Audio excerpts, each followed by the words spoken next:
napaka-light, napaka-positive lang, napaka-supportive to each other, no? Something like that, no? So, ayun yung nakikita ko rito ng mga Cancer sa inyong family, right? No, so let's see naman, no, friends, no, friend situation ninyo ng mga Cancer, right? No, so kuha rin tayo ng 2 cards for you, Cancer. Anong sitwasyon pagdating sa mga friends, right? So kuha tayo ng 2 cards.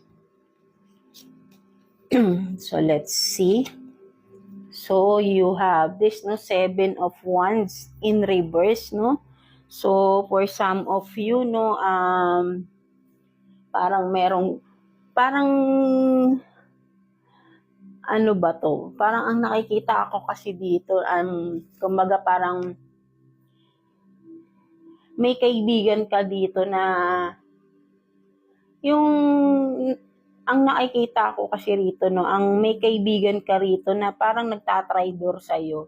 But then, parang nakokonsensya na siya ngayon, no? Something like that, no? So, parang ayun yung nasisense ko dito ng mga Cancer, no? So, kumbaga parang in the past, no, tinaraidor ka niya, and then ngayon, nagsisisi na siya na parang,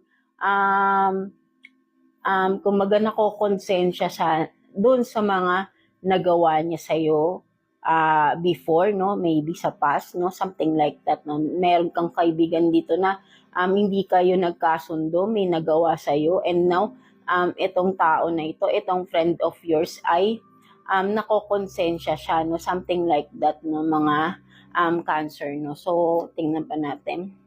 So with the King of Cups in reverse, no, but then hindi niya magawang mag-apology, hindi niya magawang magsabi sa iyo ng kanyang nararamdaman, right? No, nagiging matigas pa din siya, no, something like kahit na deep inside nakokonsensya siya sa nagawa niya sa iyo, right? No, kumbaga parang yung ego niya or yung pride pa din niya yung pinaiiral niya. That's why hindi siya nagre-reach out, no, for some of you, parang pero gustong-gusto niya na siguro for some of you mag-apology, no, something like that, no. So but then with the ego and pride, no, hindi niya magawa, no, something like that, no. Kahit na alam niya sa sarili niya na may kasalanan siya, no, at kumaga nakokonsensya itong tao na ito, no, but then hindi niya maipakita yun, no.